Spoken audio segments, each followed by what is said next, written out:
must go now. And it is so important that we are out here in this cold weather, but we are in the right place, right in front of the scene of a crime, right in front of the real criminals who have blood all over their hands. From the 105 people who've been murdered in the Caribbean and the Pacific, some of them known to be fishermen, others probably maybe low-level drug traffickers. We just got a report from the New York Times that some of them that their bags that they found smelled like marijuana.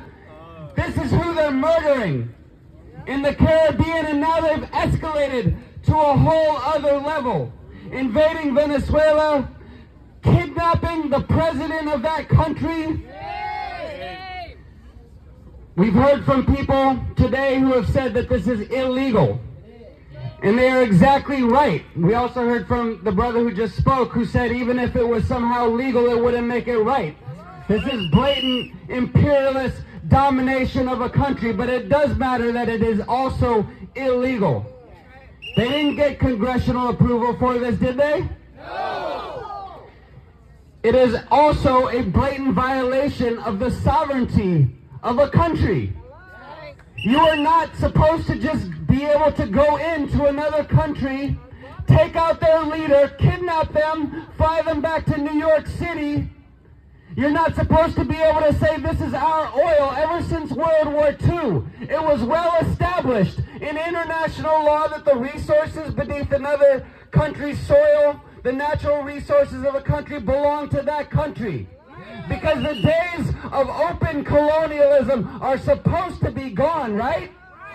People fought anti-colonial struggles all through the 50s and the 1960s to put an end to those days. But with Donald Trump in the White House, we are seeing once again the reassertion, the violent reassertion of open colonial domination of another country.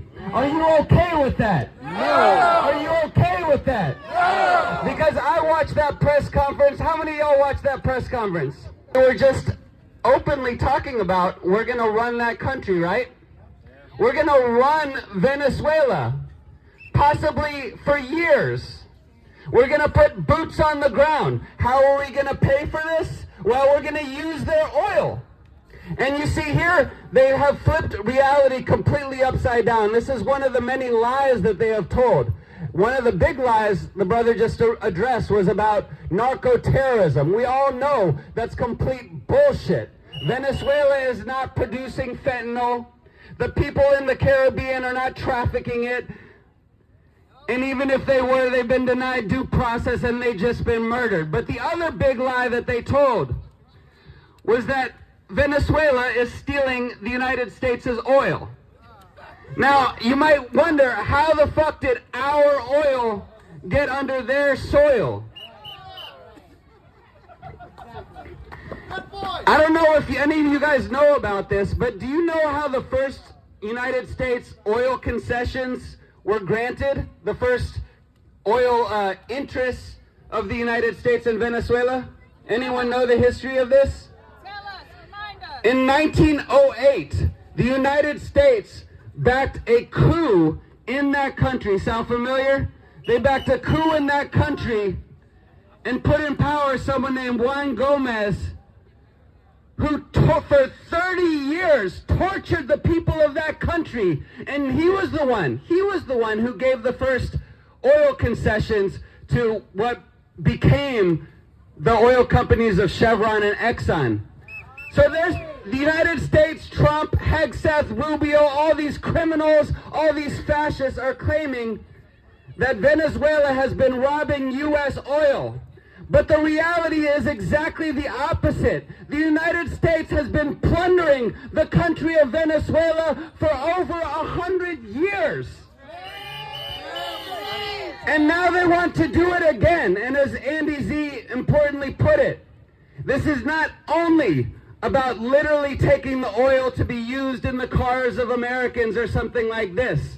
This is about controlling that country, including, yes, controlling the spigot of who controls the spigot of oil has a stranglehold on the whole world economy. And it is about, once again, the Monroe Doctrine.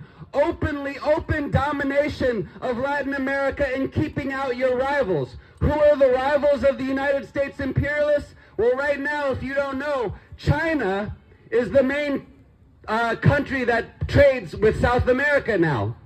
China buys 80% of Venezuelan oil. The United States just invaded Venezuela, and a big part of the reason is, as Andy Z was pointing to, competition with China. China, a nuclear armed power. Russia, a nuclear armed power. We're in dangerous territory, people. We're in dangerous territory, people, and as the revolutionary leader Bob Avakian, who I follow, put it, we can no longer afford to allow these imperialists to dominate the world and control the destiny of humanity. Those days need to be over, but the only way it's going to be over is if we make them over.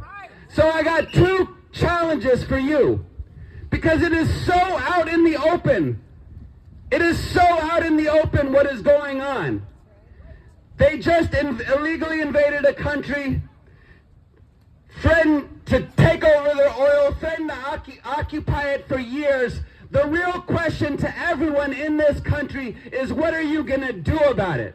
What are you going to do about it? Don't just say, this is bad, I hate Donald Trump. Don't just say this is illegal. You have to do something about it. You have to put your boots on the ground.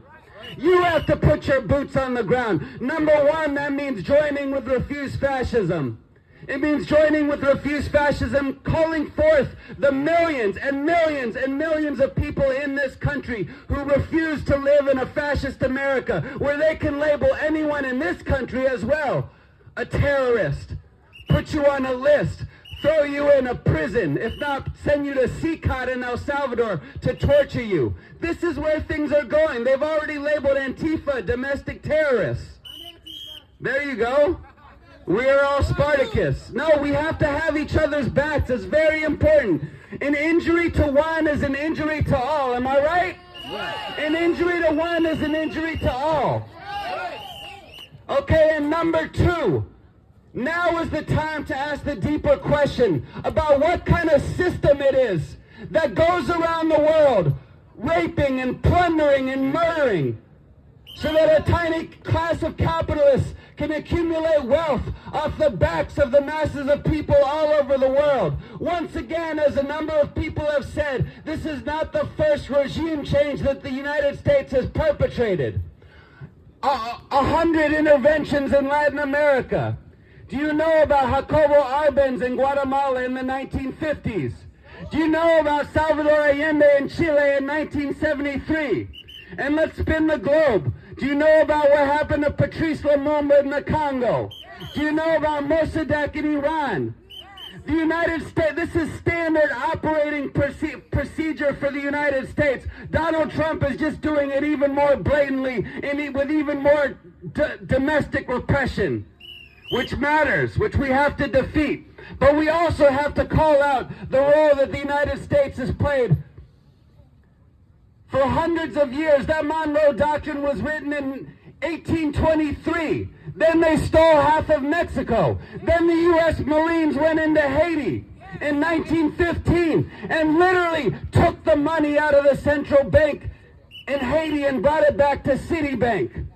This is what Donald Trump wants to bring back to America, and we have to say no, and we have to get to the root of the problem. The root of the problem is this system of capitalism, imperialism. It's not just greed. It's a system based on ruthless competition, where a small number of people own all the wealth and accumulate it, own all the means of production and accumulate wealth through the exploitation of the masses of people. And they are driven to do so, because if they don't exploit, if they don't plunder, then some other capitalist will, some other country will, and they'll be driven under. We have to make a revolution to get rid of this system. So I want to call on you to learn more about this revolution. Talk to me, talk to Michelle, wherever she is. Raise your hand, Michelle. Get a copy of the statement from the RevCom Corps for the Emancipation of Humanity. And I also want to call on you to learn about the revolutionary leader Bob Avakian, who's developed a whole nother way that the world can be. We can live in a world without war. We can live in a world where a small number of countries don't dominate and plunder the masses, where no one has to go without health care, where no one has to go without food and water and medicine and all the basic things. We have the wealth in this world, but it's controlled by a tiny few. We can unleash that creativity, that production, that wealth, and enable humanity to be fit caretakers of the planet. But we have to get this system off of the backs of the masses of people and out of the way of, and out of our way. So I'm going to wrap this up, but I want to encourage you to get into this work, to learn more about this revolution as we stand together against fascism. Because if we don't stop this fascist regime in the White House, yes, through nonviolent mass struggle, we're not going to have a chance to fight for any better future for humanity. So, hands off Venezuela! Hands off Venezuela! Hands off Venezuela! Hands off Venezuela! Trump must go now! Trump must go now! Trump must go now! Trump must go now! No war on Venezuela! No war on Venezuela! Stop this war on Venezuela! Stop this war on Venezuela!